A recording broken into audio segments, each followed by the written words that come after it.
Jeremy Corbyn last night tabled a question in Parliament to try to get an answer to that. In the meantime, we can try and make informed guesses.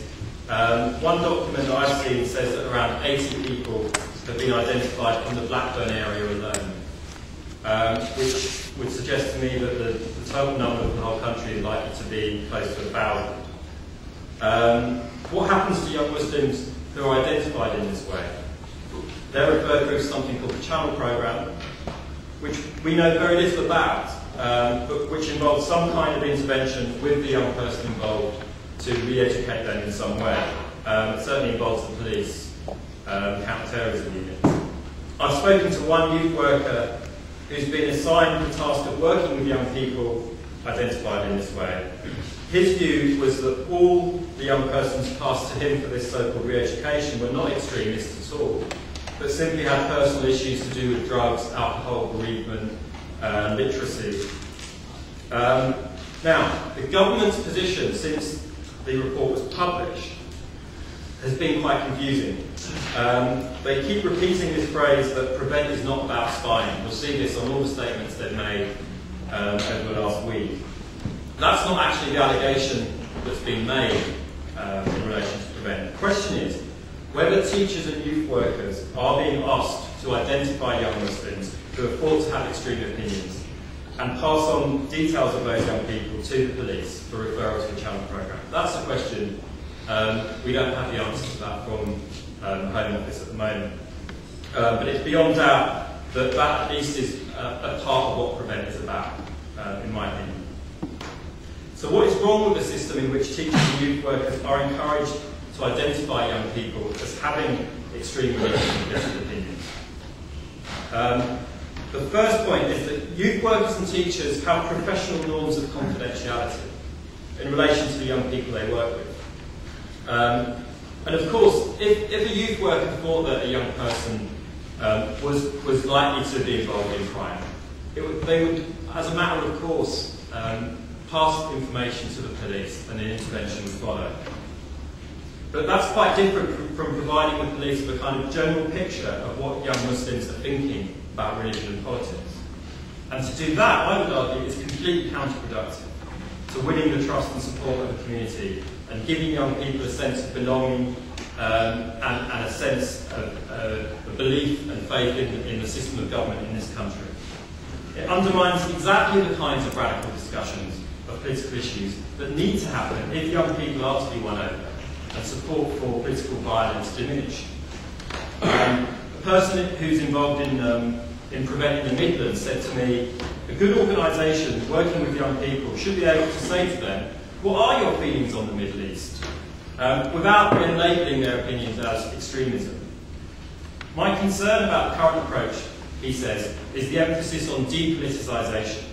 Actually, you should want to politicise young Muslims to get them to engage democratically as active citizens and have a voice. Another person said to me, the idea of legitimate dissent is being restricted. There is an idea of a model Muslim. It seems to be less about preventing violence and more about a palatable Muslim community.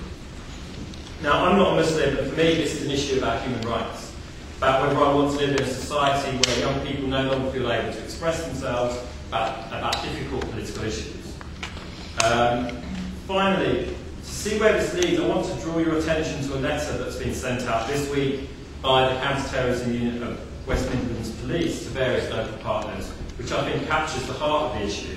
And this is a letter that's been sent, as I say, from West Midlands Police Counter-Terrorism Unit to a number of local partners in the Birmingham area.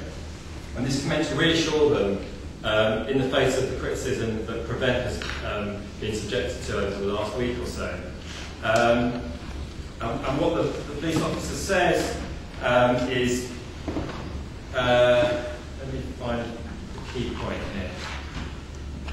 I'm a police officer, and therefore it will always be part of my role to gather intelligence, and I will report back any information or intelligence which may suggest someone is a terrorist or is planning to be one or to support others. And I do hope that you will tell me about persons of whatever age you think may have been radicalised to be vulnerable to radicalisation. The Guardian article mentions boy aged 9 who was referred for deprogramming. Evidence suggests that radicalisation can take place from the age of 4, so this does not surprise me.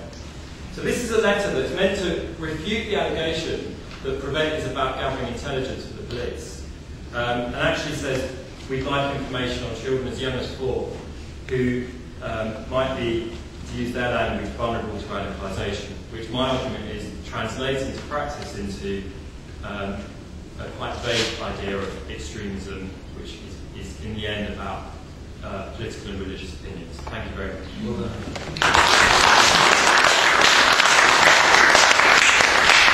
Thank you very much. I'm hoping that by the end we will have sufficient time to come back and discuss some of the points raised by Aaron today, as well as obviously for those of you who saw and read his report.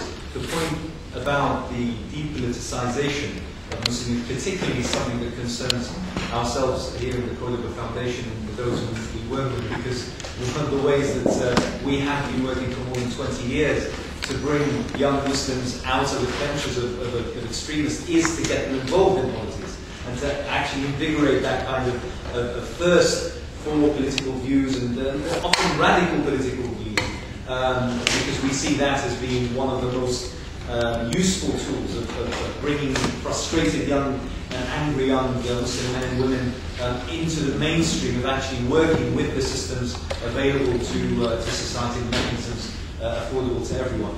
However, those are points that I'm hoping that we will be able to discuss furthermore later on this evening. Our next speaker is the General Secretary of the Muslim Council of Britain, the largest Muslim umbrella organisation. Its affiliates exceed 500 organisations up and down the country, so I think that Dr. Bali is quite apt to speak on behalf of quite a large segment of the Muslim community today. Assalamu alaikum. Thank you very much. Thanks, Lord Nasir, Arun, and the co-panelists and brothers and sisters. First of all, I thank Anas for the Foundation, Lord Nasir, and Mr. Arun for bringing this event. It's important that we know what is happening behind the scene. Probably don't know that much, but what's happening in the field. A few words regarding what MCB is. MCB doesn't claim that it represents the whole of the Muslim community. As Anas mentioned, we have 500 or so affiliates. So we represent them. We are elected by the delegates. And from the day one of the atrocity of 9/11, we have been unequivocal against extremism, violent extremism and terrorism. We organized ulama conferences, community leaders conferences, and after Madrid massacre, we published a pocket guide of our rights and responsibilities as British citizens, and we have been encouraging our community to even come out and educate our young people, especially those who have difficulties in positive social integration. Now, Arun's impressive critical marshalling of evidences and authentic reflection of the feeling within the Muslim community. But I must say a few things probably misunderstood by some and probably not known about the MCB. MCB hasn't received any Prevent money. Of course, when we work with Mina, the joint platform, and some of our affiliates might have, because our affiliates are independent, like the TUC has its affiliate organizations, and so we are not taking any Prevent money, let alone what we have been saying so far. But one thing we have never done is campaign against Prevent money, because that's another aspect which we don't know. We don't know because we have our constraints. But we have been very critical about this Prevent and contest too. And we just had a very big public meeting in Birmingham Central Mosque on contest 2 in March this year. And when mosque leaders and community elders expressed their concerns on surveillance and intelligence gathering, and MCB just facilitated this meeting. There are 200 to 300 people from across the country